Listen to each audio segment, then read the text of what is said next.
In Arizona, where there is an important Senate seat up for grabs, this is no ordinary election season. Arizona's Republican candidates for governor, Senate, Secretary of State, and Attorney General, they have all backed Trump's big lie. New NPR reporting reads, now Republicans who deny the 2020 election results are running for each of these statewide offices that has a role in administering elections. That has many worried about the future of voting in the state should they win. Arizona Senator Mark Kelly shares that concern. On Wednesday, I sat down with him in Phoenix to talk about the stakes of this election and the threats facing our democracy. You know, my opponent, he questioned the 2020 election for a while. Then he stopped. Then he got a call from a guy in Florida. And now he's questioning the 2020 election again. But what's worse than that? He's questioning 2022. 2022 already, 6 days away. And he's questioning the results of an election that hasn't even happened yet. This is dangerous for our democracy. And you mentioned abortion. I mean, he calls abortion demonic, a religious sacrifice. He says he wants to punish the doctors. These are beliefs that are just dangerous for Arizonans. To the point about his questioning the results of an election that has not yet happened, are you, your team, are you preparing for the possibility of his doing that on election night and the day that follows? Of course. What are you doing to prepare? Well, I mean, I run a very serious operation. Mm-hmm. You know, I've had challenging jobs in the past. You know, I was the commander of the space shuttle. I flew in combat. I take the appropriate steps. So, we're ready to, handle anything. At the end of the day, what matters is who votes and who do Arizonans want, and that's who should be in the United States Senate. One of the things that you've touted throughout this campaign is your ability to work with Democrats and Republicans to just sort of get things done for Arizonans.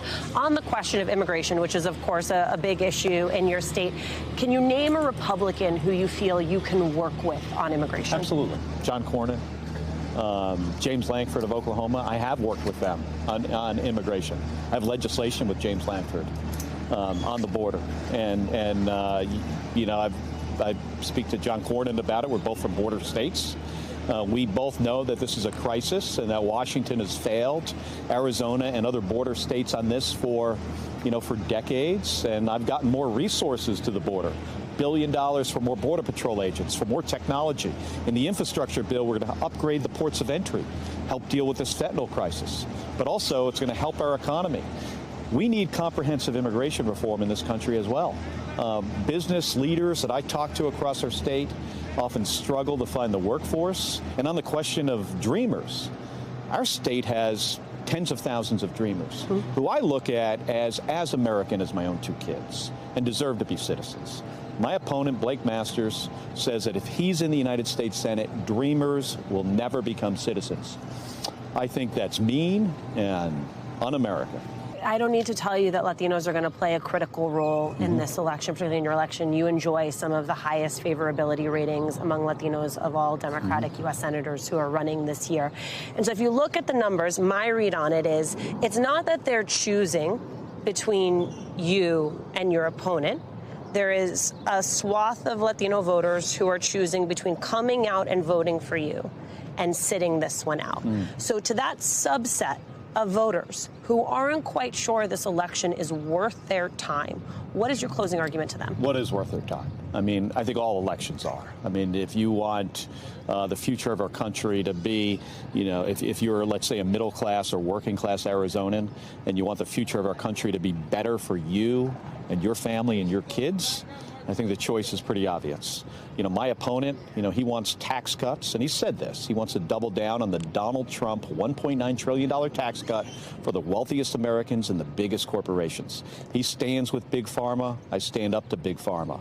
I'm pushing on this administration to get costs down. I'm working every single day in Washington to help reduce costs for Arizona families. Because there's a bit, I'm sure you're seeing this when you're out there, there's a bit of disenchantment with the Democratic Party. Republicans can't quite seal the deal. It's a midterm.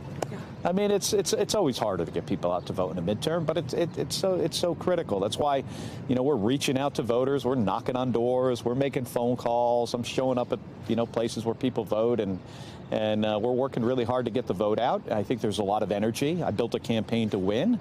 I think we're going to win this race. It's going to be close. I think a lot of these elections are going to be close. I just want to circle back to this question of democracy, which Right. can seem really esoteric and big, but I think for people who are in the work, it feels really real that And it is real. we're teetering. Yes, and I think things could have been a lot worse in 2020. They were bad. Could have gotten worse. I worry about this election in 2022. I worry here in Arizona, possibly being the ground zero of a really challenging period in our country's history with regards to democracy. And it's not only my race, it's the governor's race, Secretary of State, Attorney General. Those races are critical. Every candidate on the other side, I think it's very fair to say, question the 2020 election because their guy didn't win, and will say things to try to convince people that the election is stolen. But I stand with our Republican governor on this. We do elections well here in Arizona. The 2020 election was certified by both Democrats and Republicans. It was audited.